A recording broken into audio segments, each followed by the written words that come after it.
So my camera cut off on me on that side, so I will just, upload that video and then this video again, just so you know. So as I was saying, like, African Americans have always had it rough, and we came to Chicago, came over here just from the South, just thinking that maybe we'd get like a better chance, and really we didn't. It was worse. The law wasn't in our favor. We had basically no support from anywhere, and it was hard. Like, can you imagine? I'm saying it's hard, but I don't know.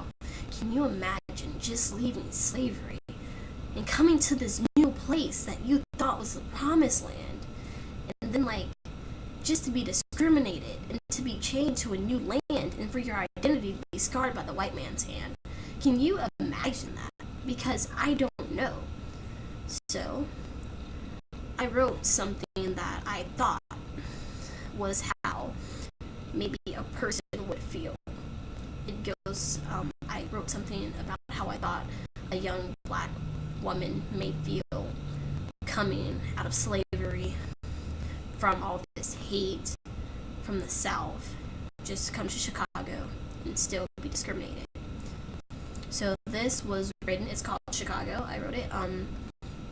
It was written from the time span of around the time when slavery was officially ended, and then the race riot of 1919.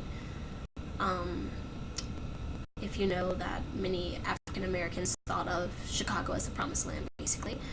So it's called Chicago, and this really wasn't the promised land. I tell you, it was better than the South, but it wasn't the promised land. I keep doing this because I think it's like on the side, it's on the side, yeah. Oops. See? Oh god, I'm making it worse. Okay. Chicago, the promised land awaits, segregation, hate, and Jim Crow, and I escape. Away with the chains that bound me to this land, only I am degraded by the color of my skin. Away with the bone whips that scar my identity, away with the discrimination of my people, rebuild our vague history that was raped away with time. The promised land awaits, segregation, and Jim Crow, I escape. Now the chains bound me to a new land, not only I am discriminated by the color of their skin. Away with the bone whips, but now my identity is scarred by the white man's hand. I swear this was not the promised land. The discrimination of my people expands in a place where young black hands are stained with blood it did not spill, where young black hands holds young black life, and with young black tearful eyes pray for a better tomorrow. Young black hands don't touch white hands. Young black hands don't get A's. Young black hands are strong because they have to be in a world so weak. Chicago, this was not the promised land. And I tell you, every word I speak is true. I have been on the streets and looked at how white people see me as nothing but a block of cinder. I am nothing in their eyes, and it is hard to be a cinder among snowflakes when all you want to do is fit in, but you stand out the most. But I tell you one thing now. Do not fall into the crowd. Do not let your skin identify you. Be proud that you are black, and be proud that your hair is curly, and be proud that you have naps, and be proud of who you are. Because I tell you one thing. Young black hands can get straight A's, and young black hands are strong, because this world is weak. This world was built with our hands, and I tell you now that we are stronger than we have ever been now. With Mike Brown and Eric Garner have symbolized something. This is a new type of racism, and it must be addressed now. You think that the law would be on our side, but it's not. It really isn't. And I'm not reading anymore, so I'm sorry. Look at the camera. The law has never been on our side. From day one, it hasn't. Nothing has been on our side. Society has always ridiculed us. And now it is time for us to stand up. Don't think just because you're black you can't do anything, because you can do all you want and more. You can be better. Don't think just because you're black you're not equal to that white girl over there, that Asian girl over there. You are worth more than you will ever know just because of it. and prove society wrong. Get straight A's and and and be proud of who you are. And do something no one else will do. Do something that no one else in your family has done. Go to college.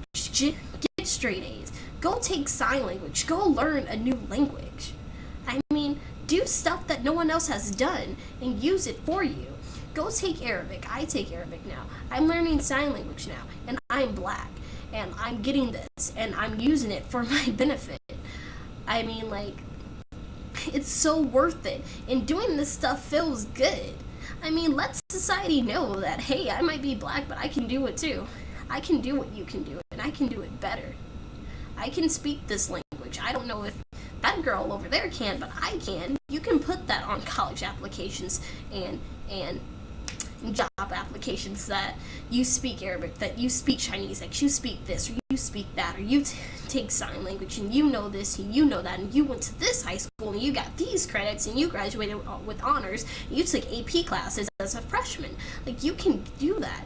And society doesn't know that we are smart, and we are so smart, but we don't know it. They know, but we don't.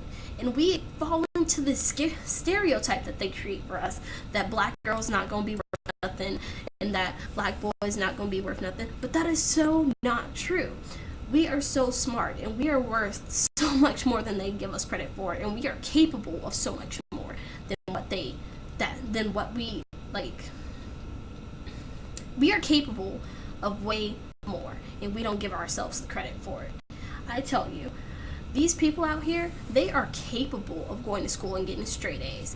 But society brought them down. The schooling system brought them down. I'm so sick of hearing no child left behind. My old elementary school sure did leave us behind. We weren't getting the supplies we needed. We had bad teachers, but you know what? So many people in that school came through and intervened, and they went to great schools, and they went to great high schools, and they're doing great things right now. But no one would know that. No one would know what happened, because apparently we're not important. We wouldn't be on the news for graduating with honors, but they would. Someone else would, but we wouldn't, because we're black. Our body will be left in the street for 4.5 hours, but theirs wouldn't, because they're white. My blood would stain the sidewalk, and my mom would mourn my death, my unjustified death, because I'm black, but they wouldn't, because they're white.